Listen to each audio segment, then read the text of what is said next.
si yo tengo un dominio D, una función f minúscula, que sea continua en D y que aparte cumpla que las integrales de f sean independientes del camino en D. O sea, eso que veíamos en la diapositiva anterior, que esta f lo cumpla en todo D. ¿Sí? Entonces, si yo elijo un punto cualquiera fijo, z0, y ya no lo no lo voy a cambiar de nombres, elijo un punto y lo dejo fijo. A ver, vamos viendo en el pizarrón, en otro pizarrón, qué es lo que nos está enunciando este teorema. Yo tengo en el plano complejo, tengo un dominio D, que es el dominio de definición de una función f, y digamos, esa función f es continua en D. Acá ya está dibujado el dominio D, ¿sí? Digamos, y la función f que va al plano W, pero me voy a concentrar más que nada en el plano Z, que es el que me interesa que analizamos. Y dice el enunciado, elijamos cualquier Z0 en D, y a partir de que está elegido ya no lo cambiamos más, Z0.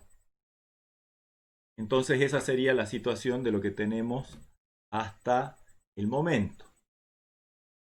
Lo que me dice también hasta ahora el enunciado es que si yo elijo cualquier parejita de puntos dentro de D y trazo un contorno o dos contornos sin salirme de D entre esos dos puntos, las integrales de la función sobre esos contornos dan el mismo valor. ¿Sí? Eso es importante de tener en cuenta. Lo digo porque en base a esa función f y a z0, vamos a definir en D una nueva función f mayúscula definida de la siguiente manera: integral desde z0 hasta z de f de chi, diferencial de chi. Bueno, elegimos otra variable para la integración porque z ya es variable elegida para definir la función f. ¿Qué dice eso? Dice que si uno elige cualquier punto z dentro de D, como la integral es independiente del camino, en todo D, quiere decir que si yo trazo cualquier contorno desde z0 hasta z, ya sea ese o cualquier otro, siempre la integral sobre esos contornos van a tener todo un mismo valor, que es lo que simbolizamos como integral desde z0 hasta z de f de chi diferencial de chi. ¿Sí? Eso está bien definido. ¿Por qué? Porque, primero, la independencia me garantiza que no interesa qué contorno elija, siempre que no me salga de D. Y la segunda es, pero hay siempre algún contorno, sí, porque D es abierto y conexo. Y recuerden que cuando uno tiene un conjunto abierto, una caracterización de conexidad es conexo sí, solo si cualquier parejita de puntos del dominio se puede unir a través incluso de una poligonal, que no deja de ser un contorno, así que siempre hay un contorno desde z0 hasta z. Así que la función f que tenemos acá, así definida, está bien definida. A cada z le asigna un 1 y solo un valor f mayúscula de z. Resulta que esa f mayúscula de z, vamos a tener que demostrarlo, eso es lo que dice el teorema, es analítica en todo D. Y más todavía, aparte de ser analítica, su derivada es f minúscula de z. O sea que en otras palabras, la f mayúscula que definimos así termina siendo una primitiva de f minúscula. Es decir, ¿qué funciones poseen primitiva? Acá tenemos una condición suficiente. Si la función es continua y sus integrales son independientes del camino, tiene primitiva. Y acá tenemos una regla para definir esa primitiva. Entonces, nos tenemos que dedicar, por supuesto, a la demostración de este teorema. Ya vamos a volver a esta diapositiva, vamos a ir volviendo a medida que la demostración del teorema nos lo vaya pidiendo. ¿Cómo hacemos esa demostración? Acá tengo el enunciado tal cual estaba recién. Eh, lo conservo acá porque me interesa que se acuerdan cuál es la definición de la f mayúscula en base a la f minúscula y al z0 fijo tomado. Entonces, ¿qué es lo que tenemos que demostrar? Que esta función es analítica. Y no solo que es analítica, sino que su derivada es f minúscula de z. Y a esa verificación la vamos a hacer directamente por verificar que para cada z del dominio, la derivada de la f mayúscula es la f minúscula por definición de derivada, es decir, límite del cociente incremental. O sea, vamos a mostrar que para cualquier z en D, el límite de cuando w tiende a z del cociente incremental de la f mayúscula en z, que es f de w menos f de z sobre w menos z, es igual a f de z. Para esto hacemos de cuenta que el z está fijo, como por ejemplo el que teníamos en el pizarrón hace un ratito, al que ya vamos a volver, ¿sí? Entonces tenemos que demostrar que para cualquier z en D, el cociente incremental de f mayúscula en z existe, tiene límite, y ese límite vale precisamente f minúscula de z. Así que como tenemos que demostrar para todo z en D, tomamos un z en D, insisto, como ese que teníamos en el pizarrón hace un rato, ¿sí? Ese que está allí, o sea, z0 está fijo y no cambia jamás. Y ahora tomé un z arbitrario para ver que en él se cumple la existencia del límite del cociente incremental de la f mayúscula, así que ahora, a partir de ahora este z tampoco va a cambiar. Y como he dicho, voy a mostrar que el límite del cociente incremental de f mayúscula es f minúscula de z por la definición epsilon delta del límite, así que arranco suponiendo un epsilon cualquiera positivo.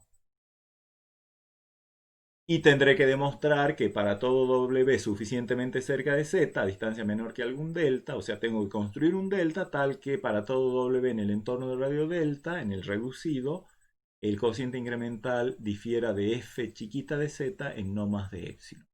¿Cómo hacemos eso? Por unas cuantas consideraciones. Por un lado, yo sé que el conjunto D es abierto. Por lo tanto, como Z pertenece a D, quiere decir D es abierto, todos sus puntos son interiores, así que Z es un punto interior, lo cual quiere decir que hay un radio de entorno, hay un entorno de radio, digamos, delta 1, que está contenido en D, que no se sale de D. Eso lo podemos dibujar en nuestro pizarrón, simplemente diciendo que alrededor de Z yo me puedo dibujar, lo voy a dibujar con azul, un entorno llamado entorno de radio delta 1 alrededor de Z. Ese entorno está totalmente contenido en D, ¿sí? Todo el entorno. Ok. Entonces, eso lo tenemos. Por otro lado, la función es f minúscula, por hipótesis, fíjense, hipótesis del teorema fundamental del cálculo, es que f es continua en todo D, o sea que en particular es continua en Z. ¿Eso qué quiere decir?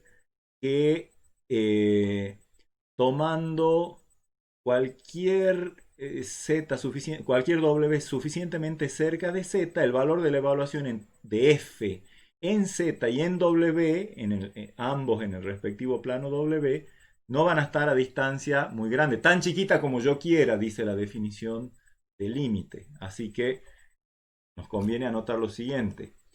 Uso la mitad del epsilon arbitrario que tomé, o sea, epsilon sobre 2, para decir que por la continuidad de f en z hay un entorno de radio delta 2 positivo, tal que cualquier w dentro del dominio que esté en el entorno de radio delta 2 alrededor de z, su evaluación de la f minúscula de w no está de la f minúscula de z a distancia mayor que epsilon sobre 2. Es decir, continuidad de f en z2 con el epsilon, en realidad la mitad del epsilon que tome. Hay un delta 2 tal que esto se cumple. O sea, f de w y f de z, para todo w suficientemente cerca de z, f de w y f de z en el plano w están a distancia menor que epsilon sobre 2. Ahora, eso si lo dibujo en el pizarrón, vendría a ser como, lo voy a dibujar en verde. Bueno, obviamente el delta 2 puede ser más grande o más chico que el delta 1. Hagamos de cuenta que es más chico, digamos así. Entonces yo sé que dentro de ese entorno de radio que está con verde, ¿no? Radio delta 2 alrededor de z. Cuando yo tomo cualquier complejo W dentro de ese entorno verde, digamos este de acá, por ejemplo, W, evalúo la función en z. Eso va a ser en el plano W, f de z. Y evalúo f en w. Bueno, f de w andará por acá. Sabemos que no puede andar lejos. Sabemos que esta distancia es menor que epsilon sobre 2. Esa es la definición, por supuesto, de continuidad, como les decía, ¿sí? Entonces, volvemos al otro pizarrón, a las diapositivas. De esos dos delta que yo tengo definido, uno que me permite decir que no me salgo de D y otro que me permite decir la distancia entre los evaluados de las funciones es menor que epsilon sobre 2, tomamos el más chico. Por supuesto que va a ser mayor que 0. Y obviamente, ¿qué va a pasar en el entorno de radio delta? Por un lado, como delta es menor o igual que delta 1, voy a estar dentro de D. Y por otro lado, como delta es menor o igual que delta 2, se va a cumplir que cualquier z, cualquier w, perdón, en el entorno de radio delta va a cumplir esta condición de cercanía de los evaluados de la función. ¿Sí? Entonces, bueno, en el caso del dibujo que venimos haciendo, eso sería como decir que en este ejemplo sería el delta 2, el delta, ¿sí? Porque ahí vemos que estamos dentro de D y vemos que se cumple la condición de cercanía de las imágenes de Z y de W. Así que a partir de ahí ahora vamos a mostrar que ese delta es el delta de la definición epsilon delta para la existencia del límite e igualdad de esta expresión. O sea, tomemos cualquier W en ese entorno, reducido. O sea, vendría a ser como que yo voy a tomar, bueno, ese mismo W que tomé recién, ¿sí? Está dentro de ese entorno. Y voy a elegir cualquier contorno C que no se salga de D, que vaya desde Z0 hasta Z, como por ejemplo el contorno rojo ese que tengo dibujado ahí, o cualquier otro. Por la independencia del camino no interesa cuál, dejo ese que está ahí. Por otro lado, le voy a llamar C1 al segmento que va desde Z hasta W. Ese lo puedo dibujar con ¿qué color? A ver, con este, fucsia. O sea, al segmento desde Z hasta W, ese le voy a llamar C1. C1. Y recuerden que el contorno rojo es C. ¿Qué podemos decir del contorno C1, del segmento C1? Fíjense que está dentro del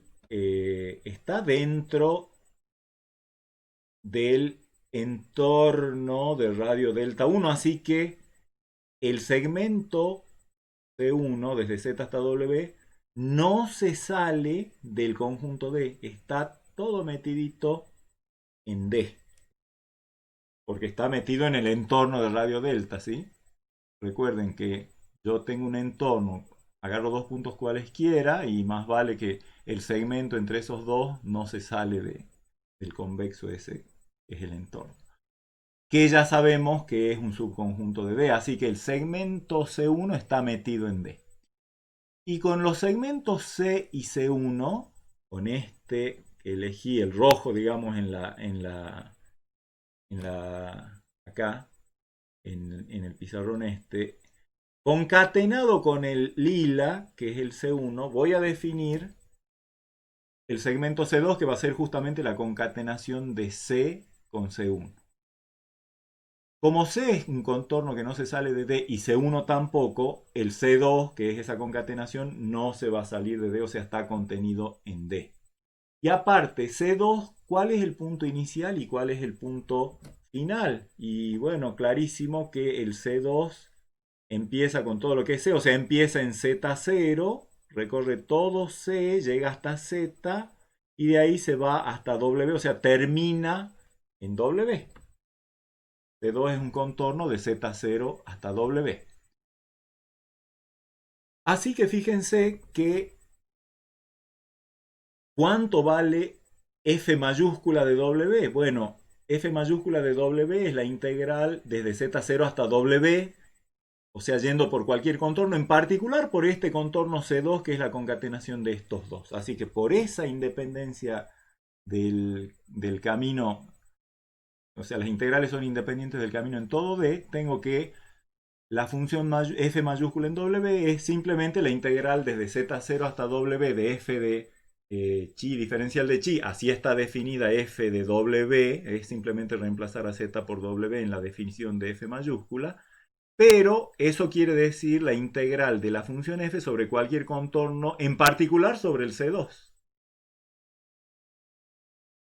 Y eso, como el C2 es una concatenación de dos contornos C con C1, recuerden, lo que acabamos de demostrar hace un ratito es que la integral de f sobre esa concatenación de contornos es la integral sobre el primero de los contornos más la integral sobre el segundo de los contornos. ¿Sí? Y la integral sobre el primero de los contornos, que es C, como C es un contorno que va desde Z0 hasta Z, esto no es otra cosa que f de Z.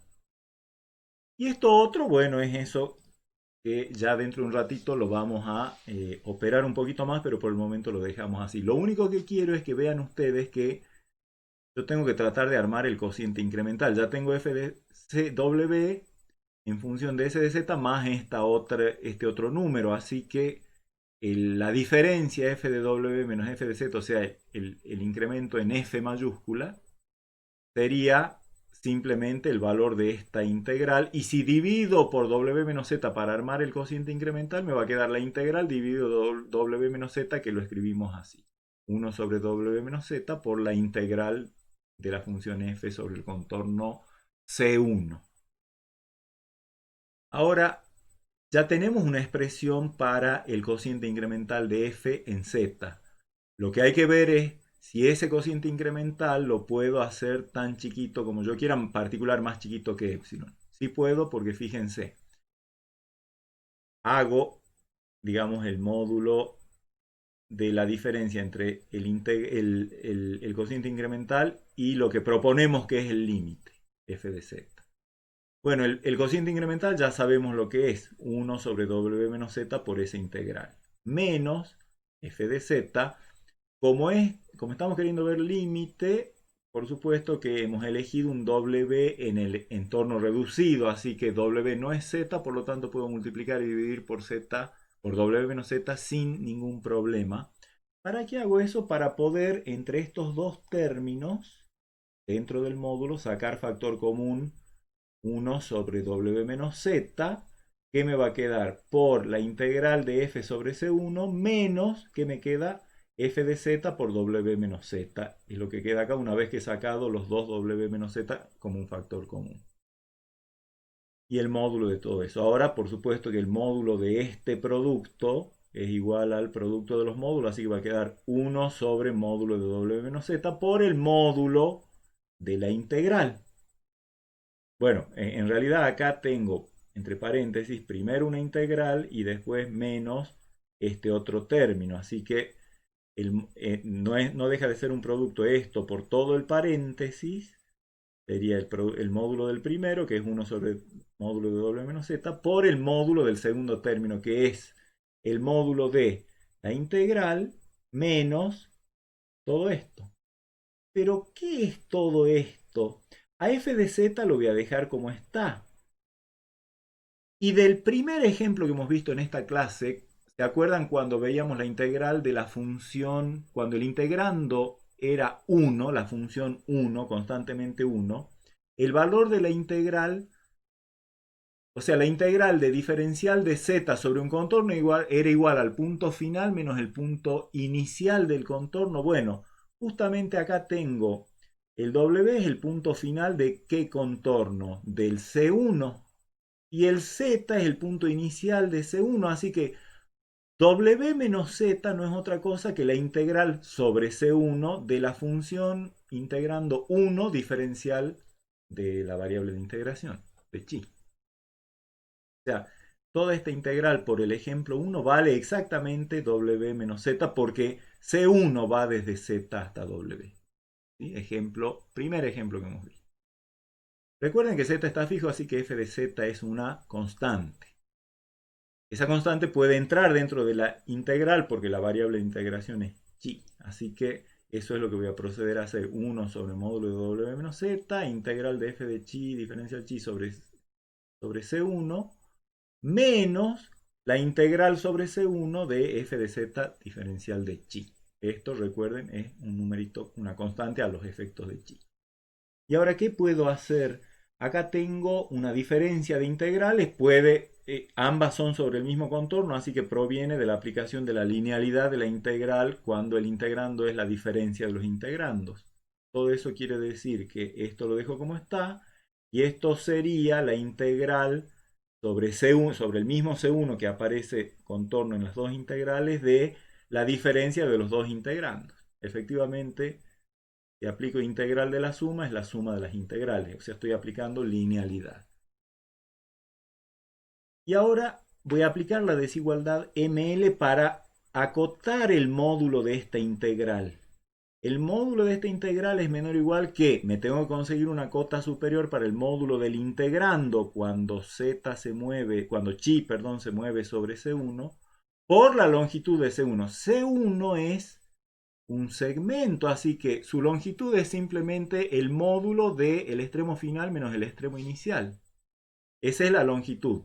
Y el m, ¿de dónde lo saco? En realidad, como C1 está, y eso, fíjense, lo pueden ver acá, como C1 está todo metido dentro del entorno de radio delta 2, quiere decir que cualquier chi sobre C1 cumple con estar a distancia menor que delta 2 de z, y por lo tanto la evaluación entre f de chi y f de z, o sea, estoy poniendo a chi en el rol de w en esta propiedad, aunque ahora acá w está fijo, pero lo que interesa es que para todo eh, punto chi del contorno C1, chi está a distancia de z menor que delta 2, con lo cual la evaluación entre f de chi y f de z en módulo va a ser menor que epsilon sobre 2. O sea, en otras palabras, epsilon sobre 2 es el m que estamos buscando para acotar el módulo de esta función. Así que aplico, bueno, por un lado tengo 1 sobre módulo de w menos z por menor o igual por, ¿qué vendría a ser? M por L. El M que es epsilon sobre 2 y el L que es la longitud del contorno C1, que es el módulo de W menos Z. Cancelo y me queda que eso es menor que epsilon, con lo cual he demostrado que para este delta el cociente incremental ya está suficientemente cerca, a distancia menor que epsilon, de f de z, que es lo que quería demostrar para ver que efectivamente la derivada de esa función f mayúscula es la función f minúscula. Así que la f mayúscula es derivable y por lo tanto analítica en todo D que es un conjunto abierto. Así que bueno, el teorema fundamental del cálculo queda así demostrado y nos va a ser de utilidad en clases posteriores. Y bueno, terminamos aquí nuestra clase del día de hoy. En la clase que viene vamos a intensificar todas nuestras exploraciones sobre el rol que juega la analiticidad a la hora de integrar una función. Vamos a ver particularmente también qué rol juega el hecho de tener un contorno cerrado, cuando uno hace una integral sobre un contorno cerrado, qué implicancias tiene. Todo esto que vamos a ver se conoce con el nombre de teoría de Cauchy, uno de los gigantes de la variable compleja. Y en la clase que viene vamos a estar viendo cuáles son los principales resultados de dicha teoría. Hasta entonces, nos vemos.